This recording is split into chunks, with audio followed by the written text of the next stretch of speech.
प्रश्नकाल समाप्त। माननीय सदस्यगण, माननीय अध्यक्ष को कई माननीय सदस्यों द्वारा कुछ विषयों पर स्थगन प्रस्ताव की सूचनाएं प्राप्त हुई हैं। माननीय अध्यक्ष जी ने स्थगन प्रस्ताव की किसी भी सूचना के लिए अनुमति प्रदान नहीं की है। सभा पटल पर रखे जाने वाले पत्र आइटम नंबर 2, माननीय डॉक्टर जितेंद्र सिंह जी। अध्यक्ष जी, मुझे आपकी अनुमति से आज की संशोधित कार्यवली में क्रम संख्या 2 पर मेरे नाम के आगे सूचीबद्ध कागजात सभा पटल पर रखता हूं। धन्यवाद अध्यक्ष जी। आइटम नंबर 3, माननीय doctor L Murugan ji. Respected Madam, with your kind permission, I rise to lay on the table of the House. माननीय सदस्यों से मैं आग्रह कर रही हूँ, प्लीज आप सभी बैठिए। प्लीज आप सभी लोग बैठिए, please. Pertain to Ministry of Information and Broadcasting. Thank you. Item number 4, माननीय श्री रवनीत सिंह जी।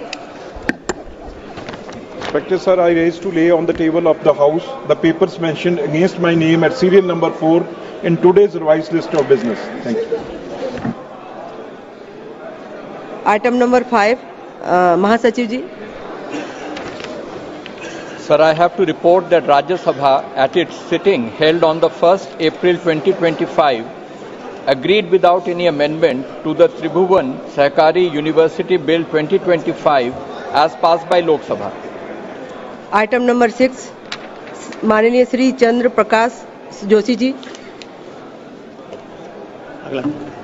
धन्यवाद सभापति जी। मैं आज की कार्यसूची में अपने नाम के सामने क्रम संख्या 6 पर यथा सूचीबद्ध याचिका समिति का प्रथम प्रतिवेदन हिंदी तथा अंग्रेजी संस्करण सभा में प्रस्तुत करता हूँ। आइटम नंबर 7, माननीय Shri Dean Kuriakose ji. Sir, I rise to lay the 366 report on demands for grants 25-26 pertaining to the Ministry of Youth Affairs and Sports in English and Hindi version of the Standing Committee of Education, Women, Children, Youth Affairs and Sports as listed against my name at serial number 7 in today's order paper. P. Chandrasekhar. Pursuant with para 5 of the Appendix 1 of Delegation of Financial Power Rules 2024 regarding withdrawal of advance from Contingency Fund of India, I would like to lay a statement on the table of the House that Ministry of Finance dated 15/1/2025 conveyed the sanction of President of India for amount 235 crore 95 lakh and 10,000 on the request made by Department of Telecommunications, Ministry of Communications, and an amount of rupees 141 crore 5,91,093 was withdrawn from contingency fund during the budget session of Parliament to provide loan to MTNL for servicing of the sovereign guarantee bonds of series 7C, 7D, 8B, 8D and 7E. Thank you. Item number 9, Shri Kiren Rijiju ji. अध्यक्ष महोदय, मैं निम्नलिखित प्रस्ताव पेश करता हूं कि यह सभा 1 अप्रैल 2025 को सभा में प्रस्तुत कार्य मंत्रणा समिति के 9वें प्रतिवेदन से सहमत है।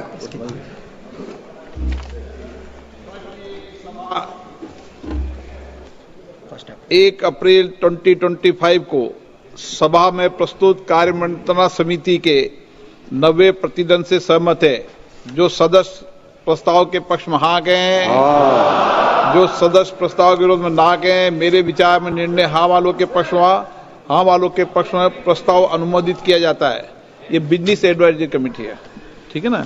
माननीय सदस्य जिन्हें आज नियम 377 के अधीन मामले उठाने की अनुमति दी है, वे व्यक्तिगत रूप से अपना अनुमोदित पाठ सभा पटल पर प्रस्तुत कर सकते हैं।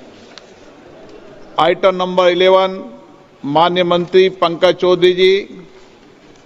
अध्यक्ष महोदय, मैं अपने वरिष्ठ सहयोगी श्रीमती निर्मला सीतारमण जी की ओर से प्रस्ताव करता हूं कि आज की संशोधित कार्यसूची में मत संख्या 11 में वर्णित बैंककारी विधियां संशोधन विधेयक 2024 में राज्यसभा द्वारा किए गए संशोधन पर विचार किया जाए।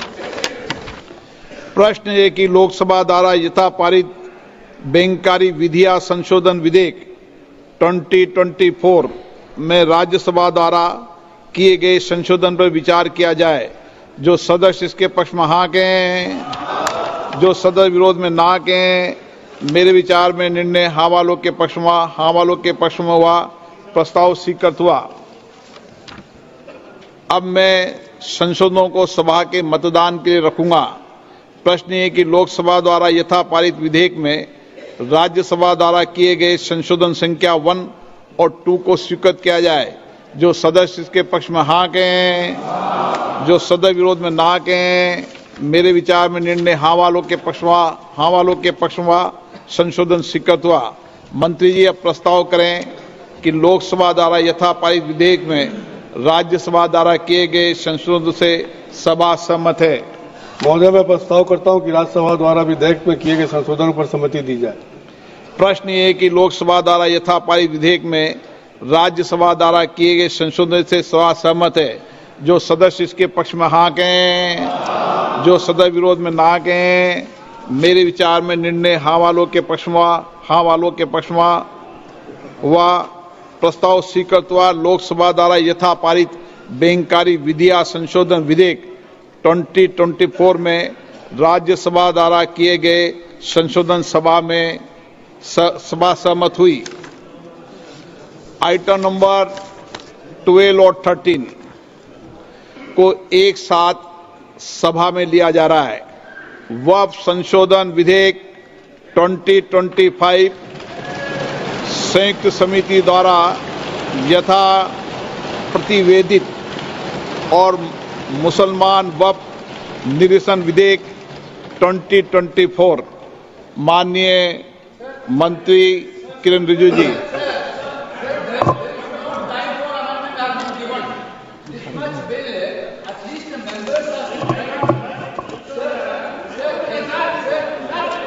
हाँ, बोलिए। This type of bill, when you are bringing it to the House, at least the members has to have the power to give amendments. Yesterday, what happened, sir? This bill has been brought into the notice of member only around afternoon. Then the amendment time will be ceased till 3:30. Then how can the members move amendments, sir? This is basically you are actually bulldozing the legislation, sir. This type of legislation bulldozing is not happened in this house, sir. Sir, members has to go. Why that, sir? You need to give time for amendment, sir. Sir, there are several provisions to be given amendment. There is no time at all. Okay. आप सुनिए। आप बैठिए, एक विषय मैं दे दूं।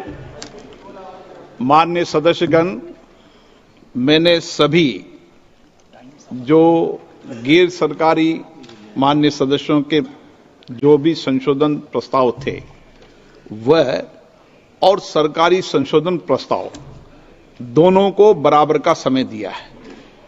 मैंने ऐसा नहीं किया कि आपके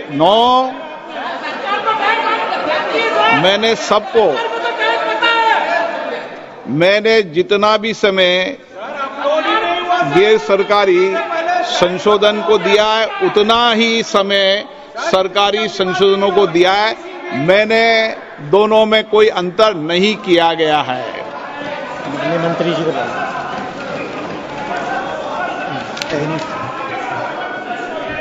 हाँ, एक मिनट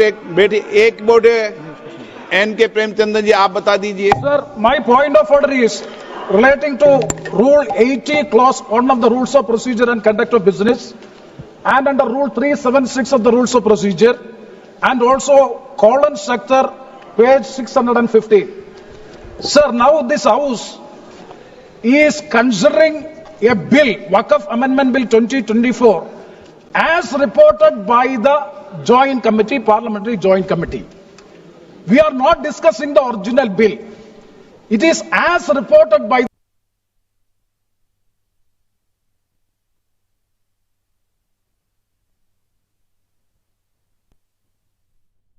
थोड़ी ही देर में बिल पेश होगा और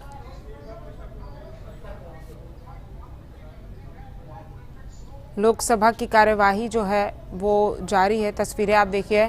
Honorable Speaker, sir, is whether the Joint Parliamentary Committee has the right to incorporate new provisions in the bill. It is beyond the powers and ambit of the Joint Parliamentary Committee. They have incorporated so many new provisions. I have no objection in respect of those provisions. Even 2A also it is appreciable. We don't have any objection. Sir, very serious technical matter. And kindly see, only even the House, Speaker sir, even the House do not have the authority to make wait. You can reply after that. You can reply after. Sir, you can reply after me. Sir, even this Parliament, even this Lok Sabha, this August